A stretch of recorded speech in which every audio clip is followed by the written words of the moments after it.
Hi, நான் உங்கள் பன்னீர் பேசுகிறேன். பாருங்கள், இதான் நம்ம கொட்டாய்.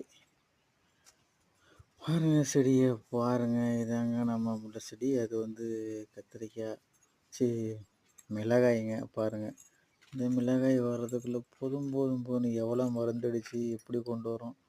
அங்கே தெரியுது பாருங்கள், ஒரு இது குச்சி மாதிரி தெரியுதுங்களா? பாருங்கள், அது வந்து ஒரு இதுக்காக மயில் உள்ளே வராமல் இருக்கிறதுக்காக கட்டிருக்காங்க. இது பார்த்தீங்கன்னா வந்து நிழலுக்காக சக்கரை பழம் கொட்டையை பார்த்து நிழலுக்காக வச்சுருக்காங்க.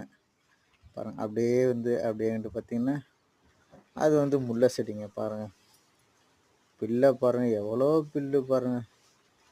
அதெல்லாம் ஒன்றும் பண்ண முடியலங்க. பாருங்கள், அதில் வந்து ஒரு இது வந்திருக்கு, அழிவு அப்படியே கொட்டுது கீழே. அதுக்கு ஒரு மருந்து அடிக்கணும். என்ன பண்ணுறதுங்க? பார்த்துங்க. வீடியோ லைக் பண்ணுங்கள், ஷேர் பண்ணுங்கள்.